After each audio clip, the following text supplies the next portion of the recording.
en letras libres y en revistas, así que pues qué gusto y qué honor. Igualmente, Diana, igualmente. Pues bueno, en un minuto comenzamos, ya se están conectando y te dejo con el doctor también, Jonathan. Un gusto, que no doctora sea Andrea. la última. Hola, Jonathan. Hola, un gusto. Ahorita que nos den ya la indicación, pues comenzamos, haremos, digamos, la dinámica de siempre, una pequeña presentación, la ponencia que usted o la charla que usted nos dará, y al final abrir, ¿no?, a las preguntas a las chicas, a los chicos, ¿no?, que puedan dialogar con usted, que creo que sería lo más importante, ¿no?, al final de esta dinámica, ¿le parece? Claro que sí, me dice usted, Jonathan, ¿cuánto tiempo? Sí. Te digo como 5 cuartillas, preferí escribirlo, Ajá. pero ustedes me dicen si voy bien, si ya se alargó mucho. Espero que no. Yo creo que está Sí, más. nos marcamos los tiempos. Normalmente estamos, lo que va con Diana, alrededor de, no sé, 45 minutos de charla, más 15 minutos o 10 minutos de este conversatorio, ¿no? Y sin mayor inconveniente, ¿vale? Pero digamos, usted también, sin mayor problema, extiéndase lo que usted considere necesario y lo vamos ahí dialogando, ¿vale? Claro que sí, muy bien. Perfectísimo. Pues tú me dices, Diana, cuando podamos iniciar, cuando tú marques los tiempos, adelante. Pues yo diría que en honor a la puntualidad inglesa que nos caracteriza, comencemos, como tú quieras. Perfecto, muy bien. Bueno, pues agradezco a la doctora Diana la oportunidad de participar en este ciclo de conferencias que organizó la licenciatura en Literatura y Filosofía de la Universidad Ibero Puebla para tocar uno de los temas más apasionantes, al menos desde mi punto de vista, con relación a el tipo de reflexiones necesarias que se tienen que llevar a cabo con relación a este aniversario de la denominada Conquista de México. ¿Y quién mejor que la doctora Andrea Martínez Varax, quien nos compartirá, ¿no?, la experiencia que tiene de investigación, la experiencia que tiene en el ámbito de la divulgación y la experiencia que tiene en el ámbito de ir generando nuevas interrogantes? A ver, les presento brevemente a la doctora. Ella es doctora en Historia por el Colegio de México, con una tesis estupenda que invito a que la lean, ¿no?, a que vean después el libro. La tesis se tituló El gobierno indio de Tlaxcala colonial, 1521-1700, y ha sido una especialista que ha estudiado durante muchísimos años el gobierno indio de Tlaxcala durante el periodo virreinal, así como otros temas etnohistóricos. De manera reciente, ha publicado un libro y una antología de textos de Guillén de Lampart, revolucionario irlandés del siglo XVII, radicado en México, así como otras obras. El libro de Lampart saldrá este año en lengua inglesa, en la editorial de la Universidad Estadounidense de Penn State, y dirige desde su fundación en 2010 la Biblioteca Digital Mexicana, que publica en línea documentos inéditos o muy raros de la historia de México. Y el tema que el día de hoy nos compartirá a partir de su charla y que generará también este conversatorio y estas reflexiones, pues ni más ni menos corresponde a la conquista de México como narración. Doctora Andrea, un gusto, un placer poderle escuchar y le cedo la palabra. Gracias, doctores Diana y Jonathan, por esta invitación. Me da muchísimo gusto. Yo vengo hoy a hablar sobre la conquista de México desde el punto de vista de la narración histórica. Comprender una historia es lograr que se aparezca o que la convoquemos en nuestra mente al ritmo de nuestras vidas. Así la historia se convierte en un auténtico enriquecimiento. Pero ¿qué es comprenderla? ¿Qué es comprender una historia? Comprenderla es plasmar una narrativa que satisfaga nuestra necesidad de lógica, de verosimilitud y de saber, lo cual supone exigencias ineludibles.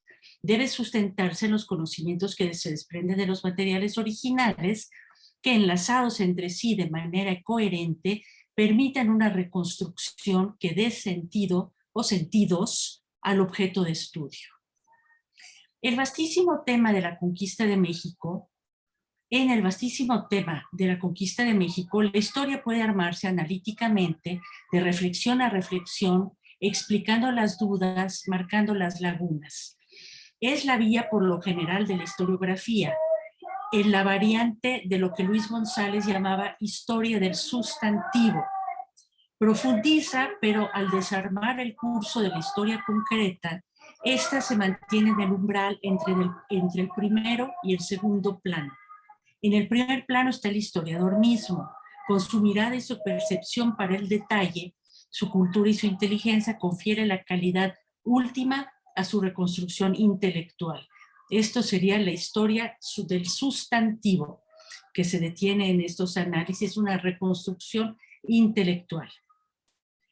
Un segundo tipo de historia que yo quisiera considerar es la historia como diatriba, como acusación. Está muy lejos de la primera historia que vimos, la historia del sustantivo.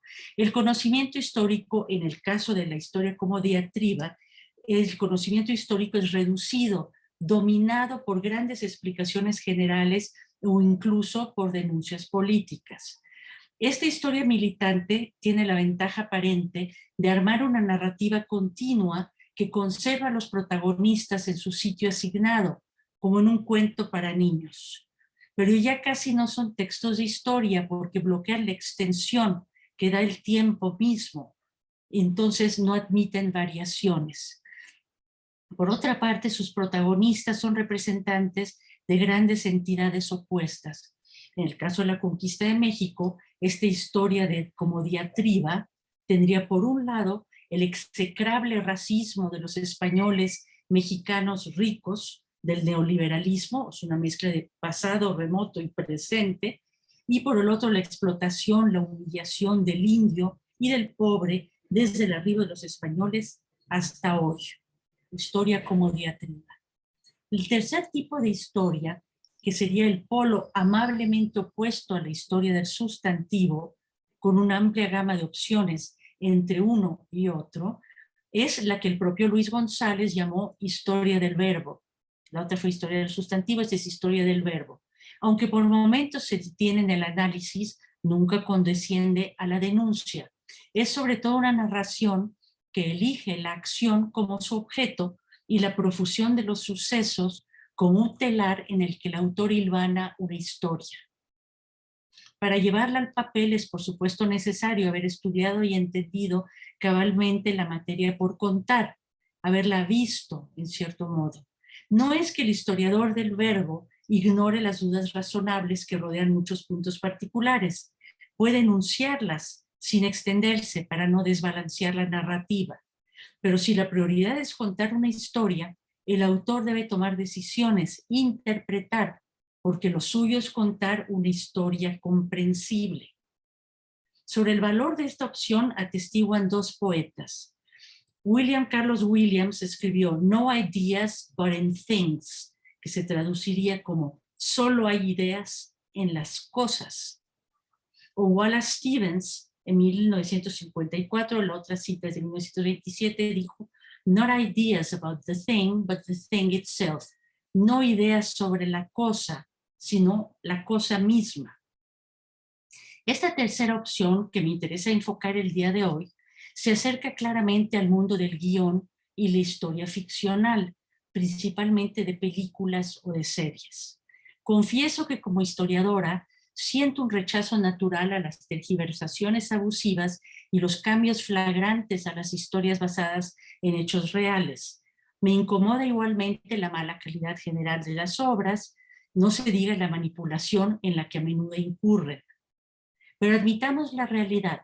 Los historiadores y otros especialistas vecinos, como los arqueólogos, adolecemos de una timidez respecto a la necesidad de la interpretación y por eso, si bien entendemos a nuestro modo nuestros temas y aumentamos su conocimiento, nos podemos quedar cortos a la hora de darle al receptor, lector o audiencia material para ilustrarse.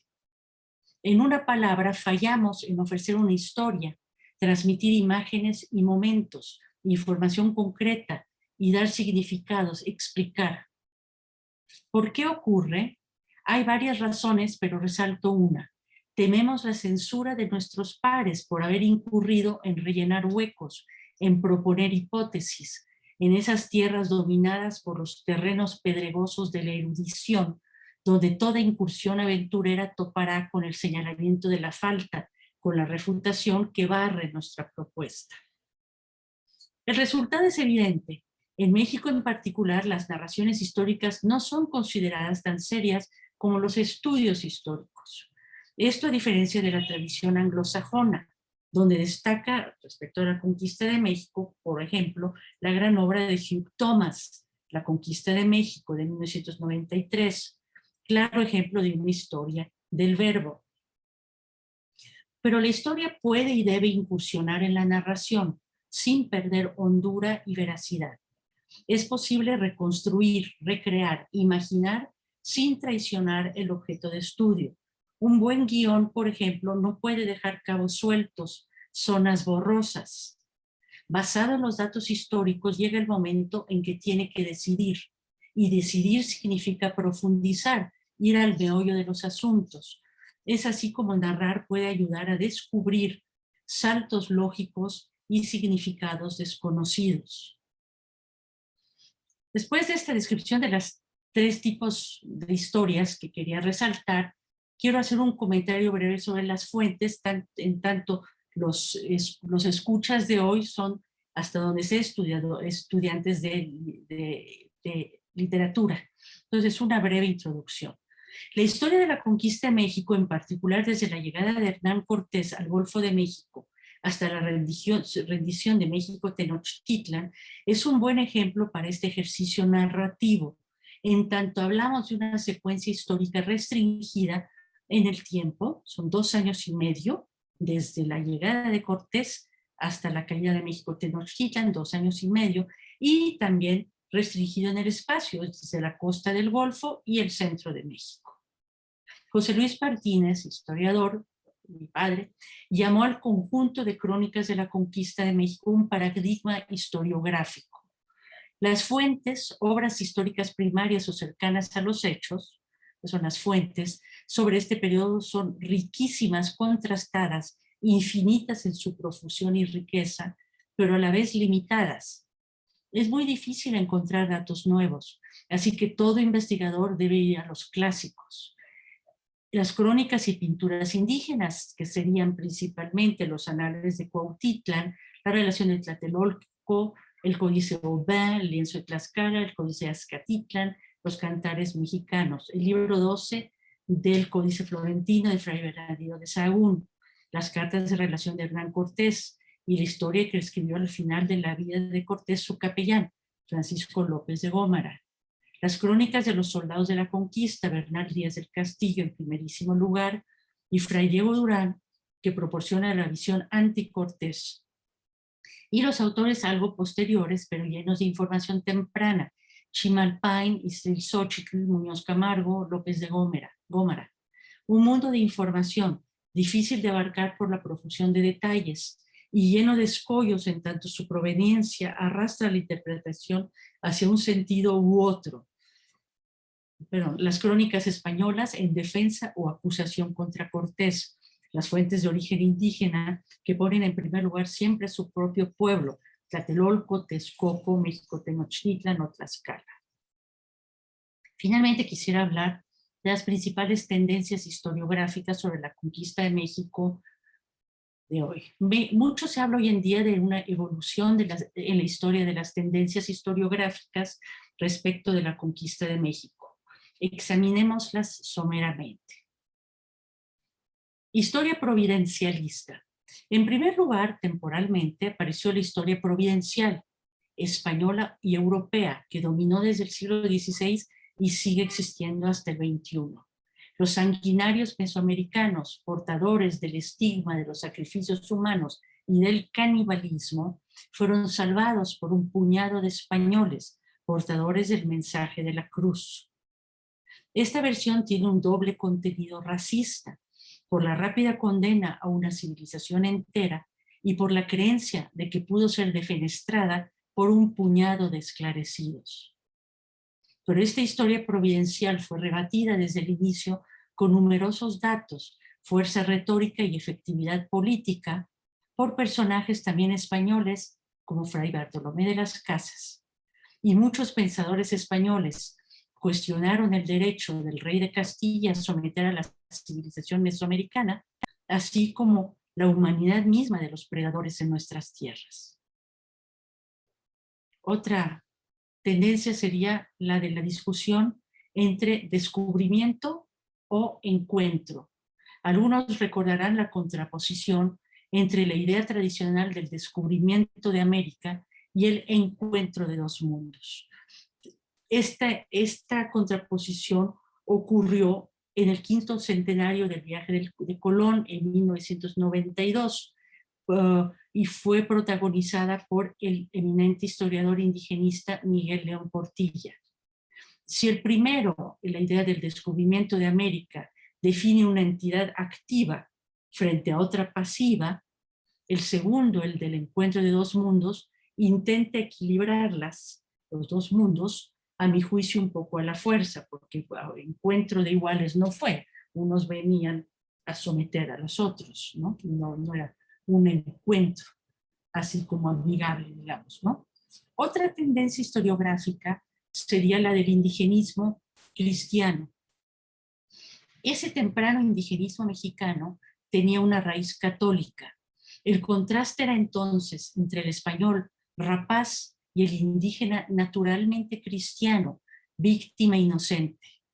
Esta versión nos dio la idea de que los sacrificios humanos prehispánicos no fueron significativos, sino algo que piadosamente podemos pasar en silencio, y que las masacres de Cholula y el Templo Mayor y las otras fueron acometidas de los invasores, gratuitas y crueles, sobre reuniones pacíficas de mesoamericanos, como borregos al paredón, al matadero, mejor dicho. Es interesante observar que la idea de que los indígenas pudieron planear la destrucción de los invasores, que las masacres mencionadas pudieron, como decían los soldados españoles, haber sido respuestas a levantamientos que planeaban los indígenas, no ha ganado mucha adhesión aún en la actualidad. Estamos acostumbrados a ver a los indígenas como víctimas, y tal vez no fueron solo eso. Los indios como conquistadores, otra tendencia historiográfica. Está en boga actualmente y es la de considerar que los pueblos indígenas fueron motores activos en la propia conquista de México. Esta es una noción correcta que, cabe recordar, no se inventó ayer. Ya William H. Prescott la señaló en su Historia de la Conquista de México de 1843, abro comillas, el imperio de los indios fue, en cierto modo, conquistado por indios, escribió Prescott en 1843. Un caso clarísimo e ilustrativo es el de Tlaxcala, enclave enemigo del imperio azteca que se alió a los conquistadores y evitó cuanto pudo una eventual alianza de ambos que los hubiera arruinado. Los tlaxcaltecas se consideraron siempre conquistadores, nunca conquistados, y la conquista de México hasta la caída de Tenochtitlan fue la conquista tlaxcalteca del México central, comenzando por las ciudades vecinas que los tenían enclaustrados, como Cholula y Huejotzingo, Tepeaca y Texcoco. Probablemente pensaban que México Tenochtitlan caía en sus manos y no en las de Cortés. El ejército hispano-indígena o mesoamericano español, si se quiere, creció en esos meses previos al ataque a México Tenochtitlan hasta juntar tal vez 150,000 indígenas y centenares de españoles. Las ciudades que eran vencidas por las armas o que se rendían ante su incontenible avance aportaban fuertes contingentes. Ese enorme ejército, tras la caída de la metrópoli, no se mantuvo activo, sino que los españoles convocaban a los contingentes indígenas según sus planes. Mexicas, zapotecas, mixtecos, tlaxcaltecos, cholultecos y otros fueron conducidos a guerrear y a poblar hasta Nicaragua, Guatemala, Saltillo, San Luis Potosí y el Gran Norte. Estos contingentes mesoamericanos estuvieron siempre bajo el mando de los españoles, por lo que considerarlos generalmente como conquistadores es equivocado o exagerado a mi modo de ver. Fueron siempre los indios amigos, los indios aliados de los españoles, pero como colonos mantuvieron su cohesión según sus naciones y lucharon por un estatus diferente a los conquistados. Finalmente, sería la última tendencia historiográfica, ya con eso termino, discurso oficial centralista ideológico. En torno a la celebración del 5º centenario de la caída de México Tenochtitlan, que como saben fue este 13 de agosto de 1521, 5 siglos, el discurso oficial, deshilado y contradictorio, ha incurrido en la manipulación de la historia para incidir en el presente y servir al poder. Incoherentemente se ha reivindicado la parte indígena de la conquista, lo mismo a los derrotados mexicas que a los vencedores anti-mexicas como los tlaxcaltecas y Marina o Malinche. Se ha tendido a concentrar la narración en los mexicas, dejando de lado a tantos otros pueblos que conformaban Mesoamérica y más allá. Se ha querido considerar que los indígenas fueron los verdaderos vencedores de la guerra de la conquista y a la vez los eternos derrotados, lo cual suena doblemente reivindicador de los indígenas, pero es claramente contradictorio. Estas tendencias historiográficas conviven, discuten, pelean, algunas desde hace mucho tiempo. Hay que escucharlas, pero la ética del historiador dicta la pauta, ya irreversible, para que la historia sirva al conocimiento, ya sea mediante el sustantivo o el verbo, debe ser ciencia en la investigación y arte en la narración, como también decía Luis González. Así la historia se vuelve una compañera, un saber y una sabiduría. Comprender una historia es traerla consigo. Muchas gracias. Muchísimas gracias, doctora. La verdad es que me entusiasma doblemente por la reflexión y por la oportunidad que creo que tienen ahorita las y los alumnos de poder conversar con usted sobre temas, al menos aquellos que han tenido la oportunidad ya de cruzar estos cursos de historiografía, temas que no les son completamente afines, digo más bien que les son completamente afines porque han visto a Bernal Díaz del Castillo, han visto las cartas de relación de Hernán Cortés, han tenido la oportunidad de leer a Sahagún, algunos fragmentos, y me gustaría poder invitarlos, ¿no?, a que hagan alguna pregunta, formulen alguna interrogante, principalmente considerando que ellos no se están formando como historiadores, pero que sí tienen que saber cómo son las herramientas con las cuales se va construyendo la gran narrativa histórica. Y estos planteamientos que usted nos mostraba a partir de las distintas tendencias historiográficas, que ellos vean precisamente estas modalidades, ¿no? Entonces, bueno, antes de que yo haga una pregunta, pero preferiría que mejor ellos puedan tomar la palabra. Entonces, a ver, ¿quién dice yo? Los escuchamos atentamente. A ver.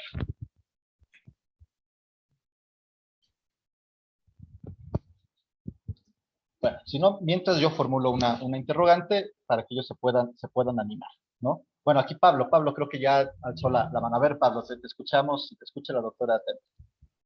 Sí, buenas tardes. Primero que nada, quiero decir que estuvo muy interesante la reflexión, me gustó mucho. Y mi pregunta va enfocado, pues no tanto en en el valor de la narración histórica, creo que quedó muy claro que siempre y cuando se apegue a los hechos históricos, pues puede tener mucha validez, sino en qué pasa con una sociedad que se educa nada más con base en narración histórica y no con base en estudios históricos, ¿no? Me imagino en una sociedad mexicana, por ejemplo, cuya educación sobre la historia depende completamente de narraciones, ¿no? Las clases de historia son básicamente visitas a novelas o a episodios de ficción. ¿Hay algún peligro en una educación que se configura completamente sobre la narración y olvida de lado el estudio histórico, pues, académico o academizado? Sí, está bien, Pablo, te agradezco porque es pues, ver el otro lado exactamente de lo que yo digo. Yo mi punto era defender las narraciones históricas que son normalmente no tan apreciadas, sobre todo en México hacemos reflexión y análisis de todo, pero llega un momento en que hay que saber contar una historia y contar la historia tiene la ventaja de que rellenas huecos, de que a fuerzas tienes que dar cuenta de esa historia y tienes que tratar, es una forma de entenderla más profundamente. Yo lo comparo a, por ejemplo, traducir un poema o aprender a cantar, ¿no? Cantar, digamos, en un coro. Una cosa es que oyes la canción y a la hora que la tienes que cantar, descubres las dificultades, los huecos y todo. Con el poema es igual.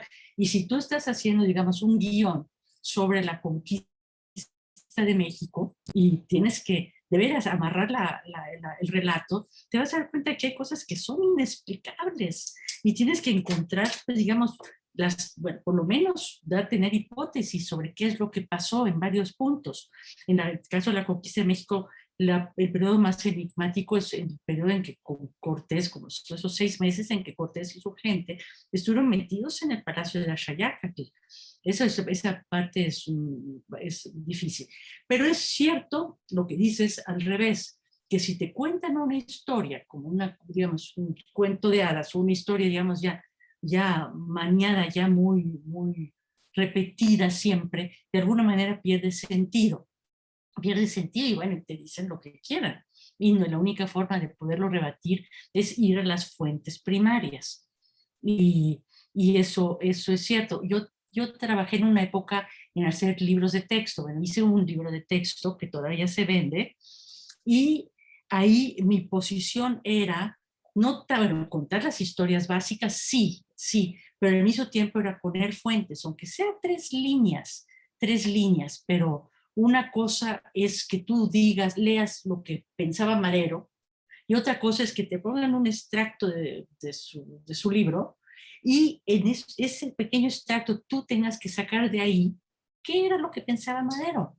Pues va a ser un poco diferente de lo que te enseñaron, probablemente más preciso, incompleto, pero en sí lo que estás descubriendo es algo más preciso y es algo que con lo que sabes, en lo que sabes que es cierto, pues, ¿no? En lo que puedes confiar. Y esa es la ventaja, espero estar contestando lo que dices, sobre las historias que te cuentan, que si tú descubriste por tu cuenta esa historia, pues tienes bases firmes para decir, oye, no, por lo menos según este fue asá y según este otro fue asá. Entonces, es un correctivo importante, ¿no? Muchísimas gracias. Sí, completamente. Y ya nada más, como comentario extra, quiero decirle que me gustó mucho la frase, la de ciencia en la investigación y arte en la narración. Me la llevo ya como muy bien grabada. Ya, eso es todo. Gracias, Paula. Muy bien, le damos la palabra a Diego. Hola, Diego. Hola, no sé si ya me escucho, creo que ando un poco retrasado. Te oyes muy bien, te oyes muy bien. Adelante. Ok, gracias.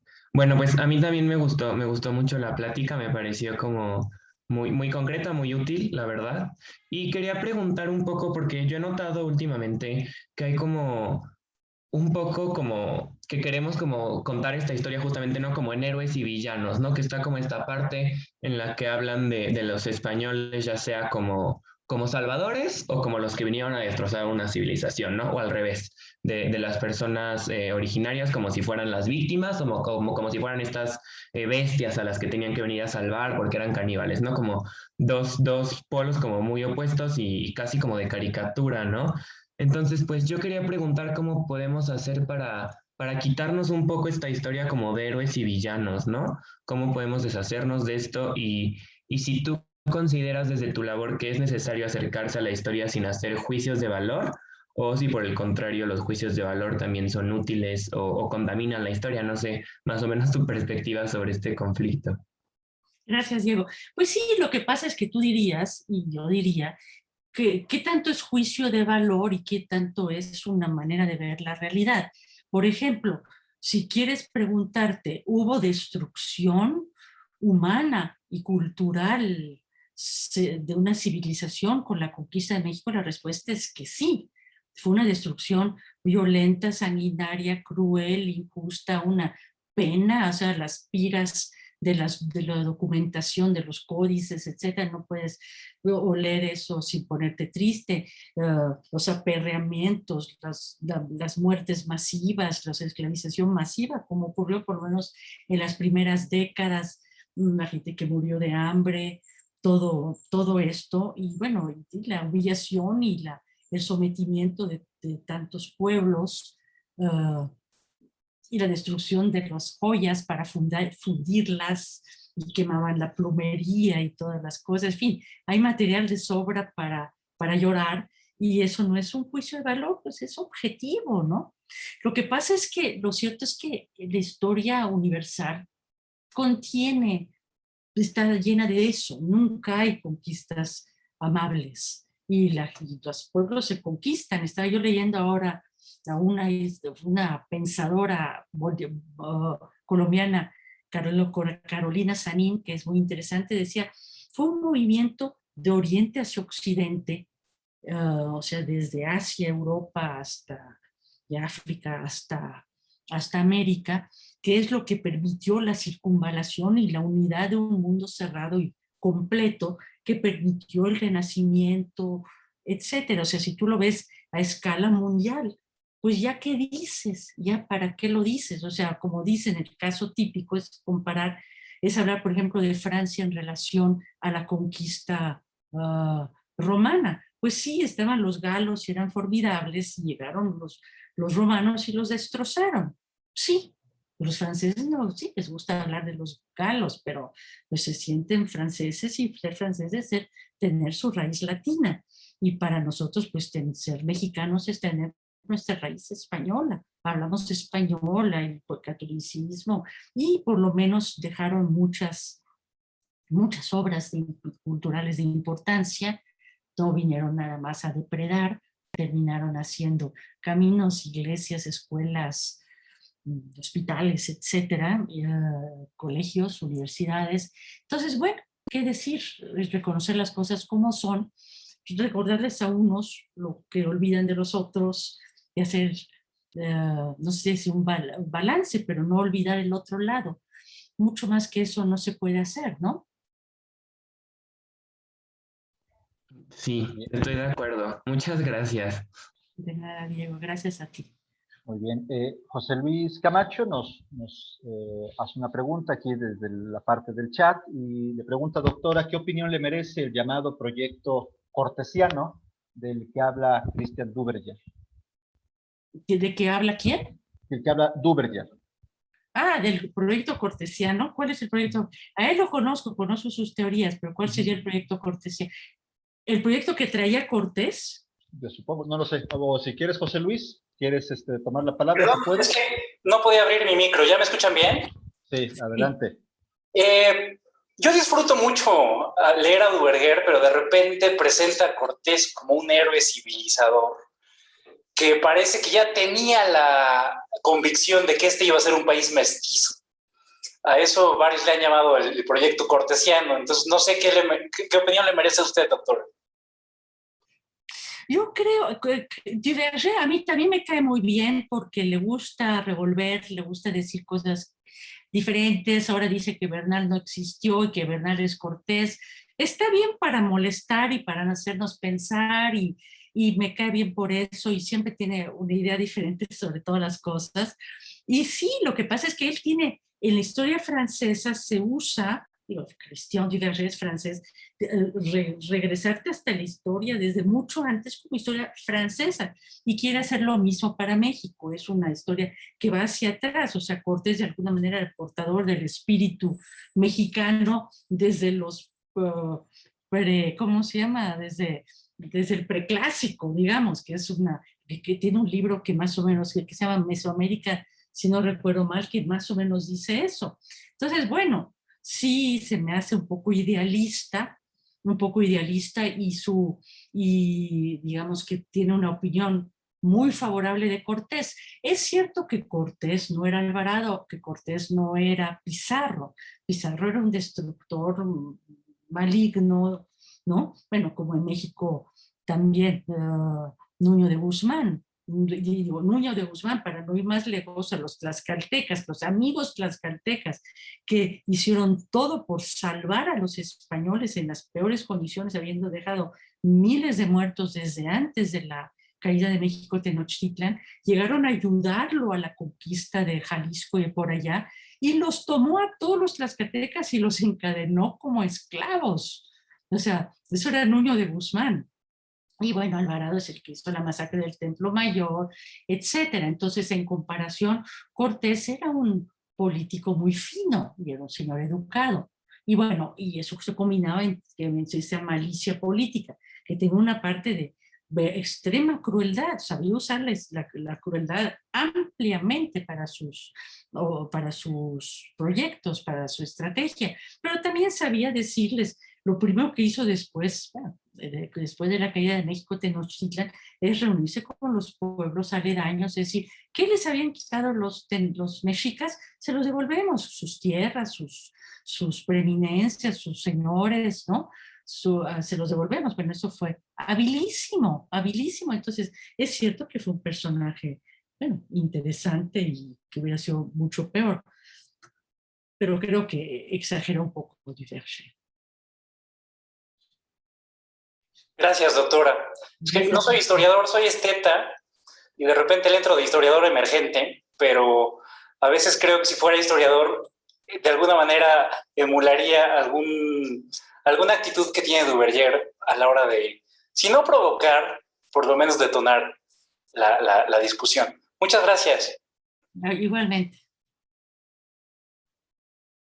Muy bien. Bueno, en lo que surge otra pregunta, me gustaría pues comentarle, doctora, con relación, por ejemplo, a las otras modalidades de explicación que pueden existir con relación a la narración histórica, que no estén únicamente vinculadas a los estudios académicos, ¿cuáles podrían ser los alcances y las limitantes, ¿no? Con relación a esas otras modalidades que intentan acercar a un mayor público temas tan complejos, ¿no? Como estos, que inciten precisamente la reflexión, el conocimiento, el análisis, ¿no? Es decir, ¿cuál sería el potencial que usted ve en esas otras narrativas que están, no, digamos, ligadas al ámbito académico, pero que están también, o que tendrían que tener como objetivo fundamental explicar? ¿Cuál sería el alcance y las limitantes que usted nos podría compartir con relación a ello? No, sí, yo en principio defiendo esa manera, defiendo la narración como un estilo de historiográfico, digamos, para el amplio público, pero que si está bien hecho, eso que digo yo de narrar una historia, si la narras bien, la traes contigo, si te las narraron bien, es que alguien vaya y encuentre, qué sé yo, una estación de metro, Popotla o algo así, y se acuerde de qué era Popotla porque lo leyó, y eso te la sabes y te quedó claro y te quedó metido en la cabeza. Eso es muy importante. También por eso es que es tan malo que quiten estatuas como quiten a Colón, porque es un referente mental de los ciudadanos que pasan y pueden pensar todo lo que quieran de Colón, porque claro, no es una historia unívoca, ¿no? Pero eso te regresa, te hace una reflexión, y eso es parte del valor de ese tipo de mementos, de recordatorios. En cuanto a las narraciones, pues hay libros mejores que otros y hay guiones mejores que otros. Confieso que yo, más bien, si hay una película sobre Cortés, no la veo, y una serie, no la veo y le tengo horror, pero bueno, es posible que haya mejores, ¿no? Y yo fui asesora histórica de la de Spielberg y creo que no se va a hacer, pero me llamó mucho la atención porque precisamente ese era un guión viejo de hace muchas décadas, y se hizo preguntas que realmente un buen historiador se debe hacer. O sea, ¿cómo era posible que Moctezuma estaba encadenado y sin embargo estaban todos como pasmados y no hacían nada? O por qué los dejó entrar o no, en qué momento cerró el mercado y eso era una estrategia o no, y si en realidad la masacre del Templo Mayor comenzó con un levantamiento, que hay que al menos hacerse la interrogante, que no tenían derecho a planear un levantamiento y de acabar con los españoles que estaban metidos en esa ciudad, que era una fortaleza, que se cerraba, ¿no? Los tenían metidos, emplastrados adentro. Esas son preguntas que se hacía ese guión. Entonces eso, que un guión de alguien inteligente que quiere ir a fondo, se hace preguntas que sí son importantes, porque lo que es un poco una lástima es así como el arqueólogo que te está describiendo un códice y te dice, y a la izquierda hay un molcajete. Ah, pues gracias, lo estoy viendo. No me tienes que decir eso que ya lo estoy viendo. Explíqueme qué hace un molcajete ahí, ¿no?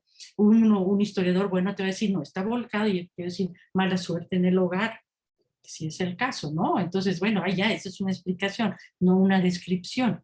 Y entonces también a la hora de la historia, sí, más allá de decir, bueno, es que no sabemos cuándo agarraron a Moctezuma, o qué pasó con el mercado, o qué pasó con,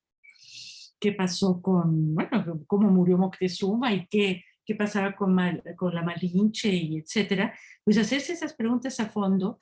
Y me gustó esa idea de que un guión bien hecho puede preguntárselo, porque tiene que explicar, no puedes, en un guión cinematográfico, no puedes dejar las cosas de que, ay, pues quién sabe, ¿eh?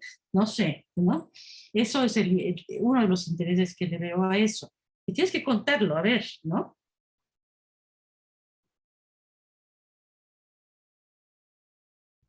Muy bien, bueno, muchísimas gracias. No sé si exista otra pregunta más por parte de... Perfecto, a ver, otra vez. Pablo, muy bien, Pablo, a ver, te escuchamos. Sí, perdón, soy yo de nuevo. Es que me surgió una pregunta justo con esta respuesta porque pues mencionó un personaje muy controversial ahorita que es Cristóbal Colón, ¿no? Eh, y la verdad tal vez es un cliché interrogativo lo que la pregunta que voy a hacer, pero quería pedirle su recomendación para aproximarnos histórica y narrativamente a la figura de Cristóbal Colón, porque siento que ahorita hay como dos tendencias, creo que las dos están bastante erradas, una como la del Vox de España, ¿no? De este Salvador que llega con la civilización y ilustra con la razón al mundo. Y por otro lado, esta figura de genocida, que de repente no sé qué tan adecuada sea para Colón. Entonces, quería pedirle su recomendación para aproximarnos a esta figura histórica, ¿no? Tanto en los datos como en la narración. Y claro que sí, bueno, para comenzar hay que recordar que era un marino que se lanzó a descubrir lo que había del otro lado del mundo sin saber lo que había, suponiendo teóricamente que debía encontrar a China. Y avanzaba y no estaba China. Ese tipo de atrevimiento y además, por supuesto, sin un peso, rogando que le den el dinero por años, todo eso, pues es así como genocida.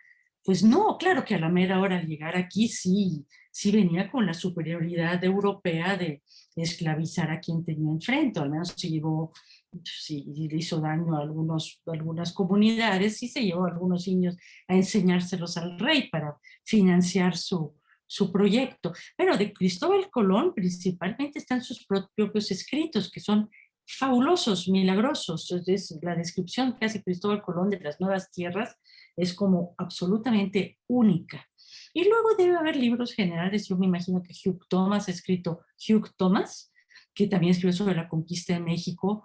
Debe tener una historia sobre Colón. Ahora no recuerdo qué más, pero digo, los propios escritos de Colón ya llevan muy lejos, desde luego, ¿no?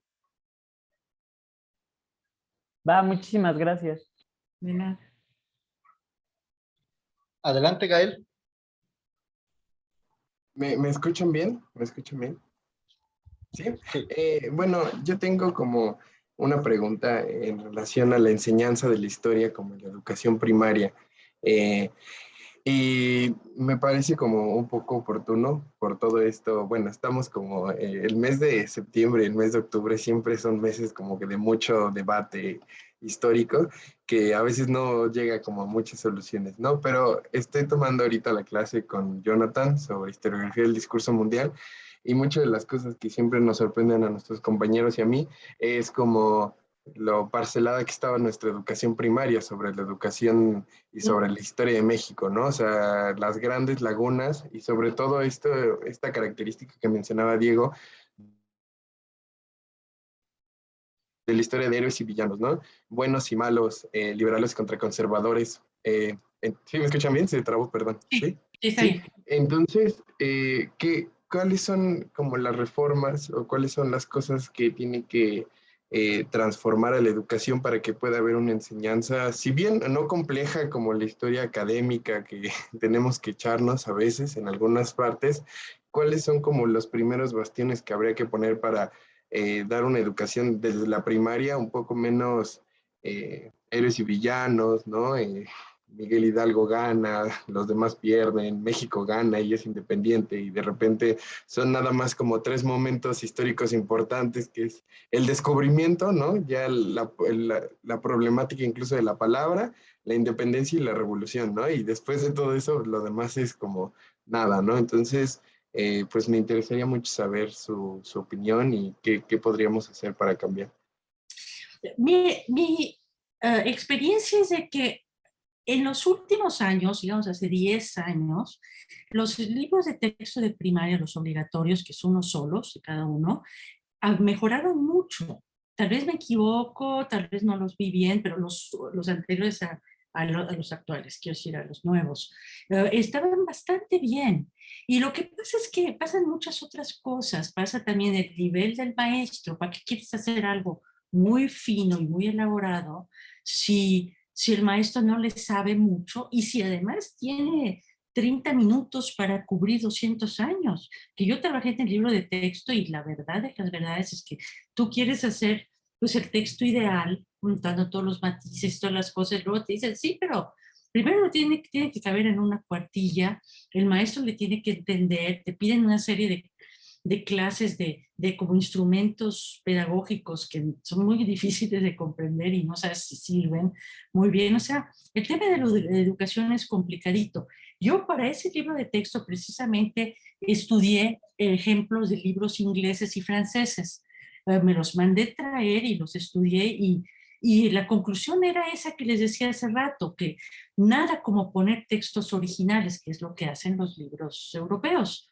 O sea, te digo, una cosa es que te digan cómo eran los esclavos romanos, y otra cosa es que te pongan un texto de 12 líneas, chiquito, que es una transcripción de una piedra que explica por qué fulanito de tal, porque destacó en la batalla tal, que él era esclavo, pero está recibiendo su libertad. Entonces estás viendo una de las formas como los esclavos dejaban de ser esclavos, y no porque te lo contaron, sino tú lo sabes, es el valor de las fuentes primarias que como que refrescan la historia y no se vuelve un relato de tercera mano, manoseado, que no sabes si es cierto o no. Estás viendo la historia fresca, real, y esa es la gracia de las fuentes primarias. Y eso para un alumno, también yo hacía, por ejemplo, cosas como poner a la Coatlicue y hacer que los estudiantes dibujen a la Coatlicue, que se la aprendan de memoria. Y para eso dibujarle, entonces que la falda, híjole, es de serpientes, y estos son otras serpientes, que las plumas y esto y lo otro, a la hora de que la conociste bien, pero eso es algo que ya es tuyo, ya no, ya lo integraste dentro de tu pensamiento. O sea, ese tipo de información concreta que me parece muy valiosa, o sea, por ejemplo, el tipo de columnas de las iglesias para reconocer esta es franciscana, esta es dominicana, etcétera, ¿no? Con conocimientos prácticos. Entonces, sí, se puede mejorar las cosas con imaginación y tal, pero pues, hay que comenzar desde el principio con la educación de los maestros y te digo, si en total tienes 11, qué sé, 8 horas en el año para dar historia, pues ¿cómo quieres llegar a la sutileza y mejorar las cosas, aunque sea lo básico, ¿no? Eso sería. Por cierto, aquí viendo los comentarios. Muchas gracias, perdón, muchas gracias.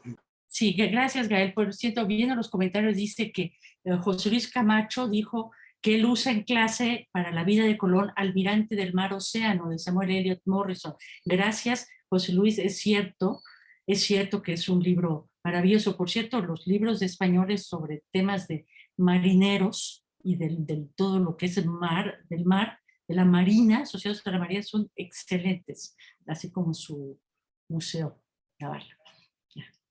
Muy bien. Y también Ulises preguntaba qué tanto el oficialismo ha afectado la historia de México, es decir, qué tanto influyó o ha influido en los historiadores. Sí.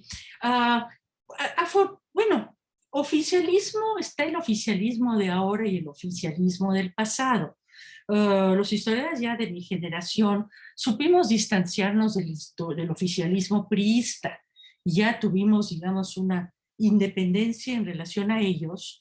No teníamos tanta independencia que no teníamos que definirnos respecto a la historia de bronce, por ejemplo. Hacíamos la historia a nuestro modo de ver, historia de bronce son las de los héroes, etcétera, ¿no? Con diferentes opciones historiográficas, tendencias teóricas, lo que quieras, pero ya no era un problema grande. Entonces yo creo que el oficialismo para, digamos, los historiadores ya de cierta edad, ya no fue un problema tan grande, porque nos desprendimos un poco mucho antes, porque más está, por ejemplo, la historiografía alternativa como la anglosajona, que ha influido mucho, o la francesa, en fin, no solo dependemos de la historia mexicana. Hoy en día, con el oficialismo actual, lo que pasa es que es muy beligerante y como todos sabemos de sobra, hay un clima muy crispado en las redes sociales y todo, abres la boca y ya todo el mundo está encima de ti, y todo el mundo odia a todo el mundo y todo. Esa cosa sí que es nueva y no ayuda mucho a la reflexión y al pensamiento. Y sí creo que y están haciendo libros de texto y todo, vamos a ver qué sale de todo eso. Esa es una situación nueva.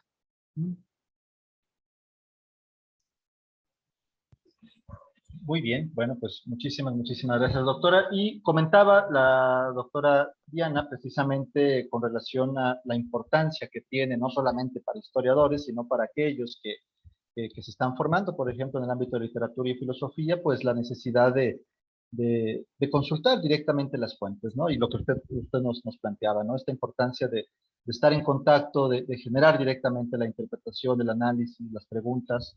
Y pues bueno, creo que es importante que nos han dejado estas tres conferencias precisamente esta insistencia, ¿no? En revisitar constantemente los documentos y a partir de ello generar las preguntas pertinentes para cada una de las generaciones que van pasando y que van revisitando precisamente los distintos acontecimientos. No sé si querías comentar algo más, Diana.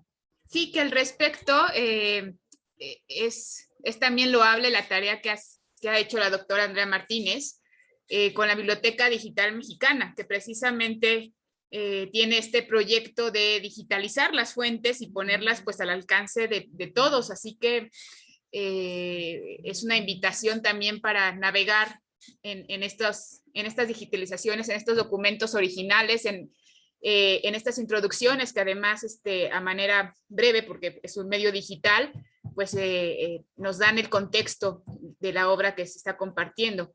Y celebro que continúe de pie, viva y enriqueciéndose. Felicidades, Andrea. Muchas gracias, Diana. Muchísimas gracias. Sí.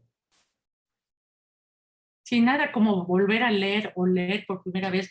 Las cartas de relación de Hernán Cortés son sorprendentes, realmente. Y el Bernal, que es tan copioso y tan rico, bueno, cada vez que lo abro es como si lo estuviera descubriendo por primera vez sobre cualquier tema y ahora con tanta facilidad de alcanzar las fuentes y de buscas, qué sé yo, Tepeaca y con el buscador inmediatamente ya estás en Tepeaca y ya sabes todo lo que querías. Es más fácil ahora que antes ser erudito y saber de todo, ¿no? Y eso es muy bueno para todos, ¿no? Muchas gracias, Andrea. El agradecimiento es a voz propia y bueno, ya. Gracias, dejo la palabra a Jonathan. Bueno, pues no sé si haya otra pregunta. Creo que la doctora nos abre un abanico de oportunidades para seguir indagando sobre el tema, para mostrar que no hay una postura, no hay una postura general, tampoco es una postura que únicamente esté en dos bandos, sino que es una reflexión que constantemente se tiene que estar generando a partir precisamente de entender el trabajo de investigación histórica con las posibilidades, alcances y limitaciones de muchísimas narraciones que están encaminadas a la formulación de preguntas, de interrogantes y de fomentar la imaginación para tratar de entender precisamente estos problemas que nos atañen a todas y a todos. Pues bueno, si no hay otra pregunta más, creo que pues por hoy podríamos entonces ya ir cerrando, digamos, el ciclo de estas conferencias que, insisto, han sido muy interesantes y muy importante la labor que la licenciatura en Literatura y Filosofía de la Universidad Iberoamericana, coordinadora, la doctora Diana Jaramillo, ha tenido este interés tan importante de revisitar este tema, de ponerlo sobre la mesa y que las y los estudiantes se percaten que también ellos tienen que constantemente formularse estas nuevas interrogantes con relación a lo que su generación tiene que responder a partir de las problemáticas de su tiempo, ¿no? Entonces creo que esto es muy importante. No sé si quiera comentarnos algo más, doctora, sino ya para ir cerrando. Bueno, les agradezco muchísimo la invitación y muchísimo a todos los participantes, a la doctora Diana, al doctor Jonathan. Gracias y un gusto muy grande. Muy bien, bueno, pues hasta luego. Hasta luego. Adiós.